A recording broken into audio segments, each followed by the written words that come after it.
Salam alaikum et bonjour. Bon, alors petite vidéo pour parler du classement du PIB, le produit intérieur brut de l'Algérie en parité de pouvoir d'achat. Rapidement, le PPA, on appelle ça, c'est donc un nouveau calcul, quoi. C'est une méthode utilisée pour comparer le pouvoir d'achat par habitant dans un pays. Parce que tu peux être dans une économie où tu gagnes, comme en Europe, où tu gagnes beaucoup d'argent, etc. Mais les prix sont très très chers. Donc, ils ont établi ce classement pour pouvoir comparer entre tous les pays le pouvoir d'achat des habitants par rapport à leur monnaie nationale. D'accord, donc je vous donne la définition. La parité de pouvoir d'achat est une méthode utilisée en économie pour établir une comparaison entre pays du pouvoir d'achat des monnaies nationales. Il est évident qu'avec 1 euro, tu n'achètes pas en France ce que tu peux acheter en Algérie. Donc ils ont dû faire le PPA, créer le PPA pour pouvoir comparer entre les différents pays.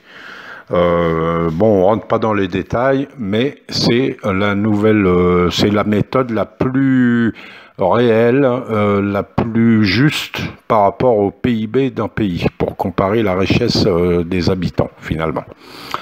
Alors, là, on va regarder la carte du monde du PIB en PPA, des pays du monde, c'était en 2019. Voilà, donc là, par le jeu des couleurs, vous voyez, foncé, plus c'est foncé, plus le pouvoir d'achat est important par habitant, et plus c'est clair, moins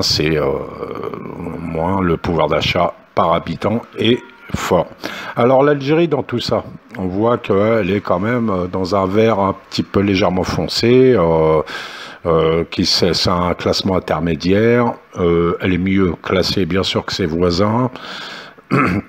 On va voir ça tout de suite. Le classement mondial, vu sur Wikipédia, là vous avez les pays, donc la Chine est numéro 1, les États-Unis numéro 2, etc., etc. Vous voyez, hein, la France numéro 10, voilà, en PPA, et l'Algérie dans ce classement sur 180 pays, je crois, un truc comme ça, on est classé quand même 36e.